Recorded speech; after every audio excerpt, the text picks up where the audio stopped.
Om Swastiastu, Assalamualaikum warahmatullahi wabarakatuh. Salam Namo Buddhaya, salam sejahtera untuk kita semua, salam harmoni. Selamat pagi Bapak dan Ibu dosen. Sebelumnya izinkan saya untuk mempresentasikan sebuah proyek praktikum organik. Dan perkenalkan saya Ridwan Hamdani, NIM 1913081009. Baik, adapun judul percobaan yang akan saya bahas yaitu mengenai minuman tradisional multifungsi dengan ekstrak daun pepaya. Nah, di mana dengan tujuan percobaan yang pertama, mengetahui perbandingan hasil maserasi antara sampel kering dan basah, kemudian mampu memahami dan menerapkan metode maserasi menggunakan simplicia daun pepaya. Next. Itu dasar teori di mana yang pertama ekstraksi sendiri adalah proses pemisahan suatu zat berdasarkan perbedaan kelarutannya terhadap dua cairan yang tidak saling larut oleh Yeni et al. Tahun 2017. Dan untuk prinsip ekstraksi tersebut ialah melarutkan senyawa polar dalam pelarut polar dan senyawa nonpolar dalam senyawa nonpolar. Dan untuk maserasi sendiri adalah salah satu metode pemisahan senyawa dengan cara perendaman menggunakan pelarut organik pada temperatur tertentu oleh Karina et al. Tahun 2016.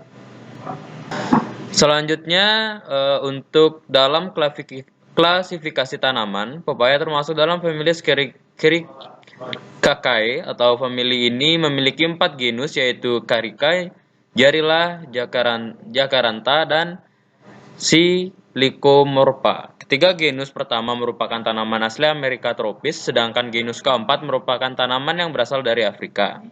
Genus Carica memiliki 24 spesies, salah satu diantaranya adalah pepaya. Tanaman ini dari genus Carica banyak diusahakan petani karena buahnya enak dimakan. Genus lainnya hanya lazim untuk keindahan habitusnya. Next, untuk alat dan bahan yang saya gunakan, di mana untuk alat sendiri ada toples dan nampan, kemudian untuk bahannya sendiri, saya memakai daun pepaya yang nantinya ada bahan yang kering dan bahan segar, kemudian bahan yang terakhir yaitu air yang matang. Selanjutnya kita masuk pada tahap prosedur kerja. Yang dimana untuk tahap pertama yaitu proses pencucian daun pepaya yang bertujuan untuk menghilangkan kotoran yang masih menempel pada daun atau bakteri dan kuman yang masih terdapat pada daun yang kita akan gunakan sebagai sampel. Selanjutnya kita keringkan menggunakan tisu atau lap seadanya yang tersedia di rumah kita masing-masing.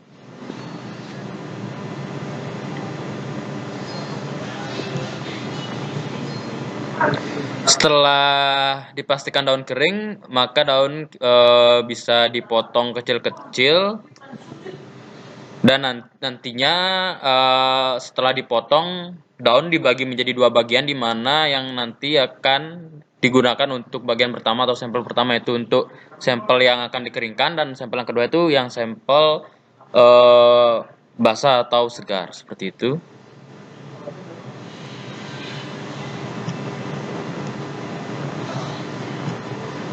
Nah, setelah dipotong, kita keringkan untuk sampel yang akan dikeringkan, dan ini adalah hasil dari pengeringan, dan yang di kiri adalah sampel kering dan di kanan ada sampel basah, di mana selanjutnya kita masuk ke tahap berikutnya yaitu menambahkan aquades pada kedua sampel.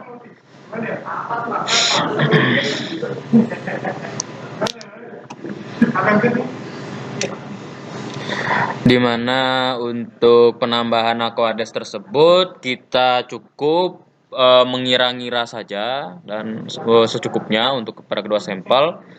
Dan ketika sudah bisa ditambahkan aquades, kita aduk dan kita tutup. Selanjutnya disimpan pada tempat yang terhindar dari sinar matahari selama mungkin 1 atau 2 hari.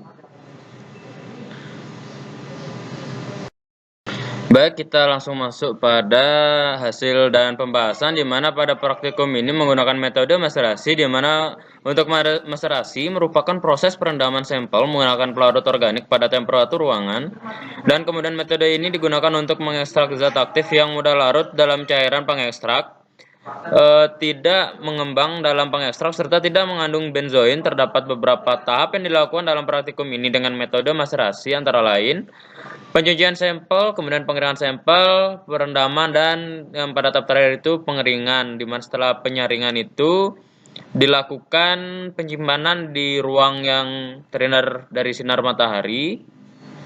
Mungkin setelah didiamkan mungkin selama 2 hari, metode maserasi ini dilakukan penyaringan seperti itu, dan untuk proses penyaringan tersebut bertujuan untuk memisahkan serat dan endapan sehingga memperoleh serat yang mengandung zat aktif. Dalam penyaringan digunakan saringan serta kain sebagai alat bantu seperti itu. Selanjutnya untuk hasil dan pembahasan berikutnya di mana dilihat dari perbedaan dari yang pertama itu warna dari bahan segar itu terdapat kuning, kemudian dari bahan kering itu kuning kemerahan, di mana setelah itu untuk hari pertama dan untuk di hari kedua itu terdapat warna dari bahan kering itu agak lebih pekat seperti itu. Dan untuk di perbedaan pada bau, pada bahan segar tidak terlalu menyengat, akan tetapi di bahan kering itu lebih menyengat, di mana untuk baunya itu seperti bau khas dari daun pepaya. Kemudian dari kepekatan, untuk bahan segar itu tidak pekat dan di bahan kering sendiri itu lebih pekat seperti itu. Nah, dari tabel di atas terlihat bahwa warna maserat dari Simplicia berbahan kering lebih pekat dibandingkan dengan maserat dari Simplicia berbahan segar, dan untuknya dari Simplicia berbahan segar tidak terlalu menyengat, sedangkan pada maserat dari Simplicia berbahan kering memiliki bau yang lebih menyengat, terutama bau dari daun pepaya sendiri. Kemudian dilihat dari kepekatan, maserat dari Simplicia berbahan kering memiliki warna yang lebih pekat dibandingkan dengan Simplicia berbahan segar. Nah, selanjutnya masuk pada kesimpulan di mana dari praktikum yang sudah saya lakukan itu dapat disimpulkan bahwa yang pertama warna dari maserasi bahan kering itu lebih pekat dibandingkan dari bahan yang basah, dan yang kedua bau dari maserasi bahan kering itu lebih menyengat dan didominan oleh daun pepaya atau lebih ciri khasnya itu baunya seperti daun pepaya.